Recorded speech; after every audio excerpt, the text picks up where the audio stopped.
And we are now joined by our international affairs editor, Philip Turle. I said earlier there's a new list of 14 hostages. Do we know more about this list? We don't have a full list of the people who are due to be released today. What we do know is that this is going to follow the same pattern every day, 4 days of releases, up to 150 prisoners in all. And what we're expecting today is more of the same. That's to say, probably just Israeli hostages. We know there are going to be 14 Israeli hostages released today. That was what was going to happen yesterday, but there were others added on as well, were international hostages which were not of who were not of Israeli nationality. So when it comes down to the Israeli hostages, what I think we will see is mothers with children, probably a few of those, some with more than one child. There will be elderly people.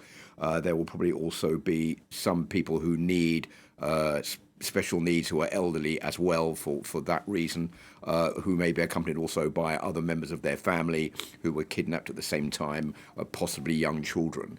This is going to be taking the same pattern every day. What we won't see being released are men of fighting age, Israeli soldiers from the Israeli Defense Forces. They are all being kept hostage at the moment, and there's no sign that any of them are going to be released anytime soon. The problem here is what we're seeing on the ground when they come out, of course, are these scenes of excitement and joy on the part of the families. But remember, these hostages have been locked away now for 50 days, and they're coming out after an extremely traumatic experience where they didn't know if they were going to survive or not. We don't know what the conditions were like they were being kept in.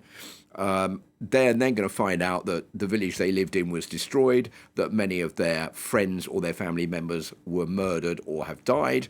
This is going to be a terrible shock for them when they come out of these conditions. So it's not going to be easy. There'll be some joy, but I think there's going to be an awful lot of trauma that many of these hostages are going to have to go through when they are taken back into Israel and reunited with their families. So what does Hamas actually gain by handing over these hostages? Well, that's a very good question. And many people have said, well, look, Hamas is getting the upper hand in this because Hamas is calling the shots. Hamas has called for this ceasefire, which has now been brought in. It's handing over some of the hostages, not all of them. So this is all, for the moment, quite positive for Hamas. Israel, of course, is winning as well because it's getting the hostages back, and that's a good boost for the morale of the Israelis and also for the Prime Minister Benjamin Netanyahu. But what Hamas is doing here is whittling down the number of hostages from 240 originally down to about 150 or a bit more than that. But it's getting rid of the hostages that don't serve any purpose, the elderly, the sick, children, foreign nationals. All of those are a burden because the more hostages you have, the more you have to look after them. And this is quite difficult.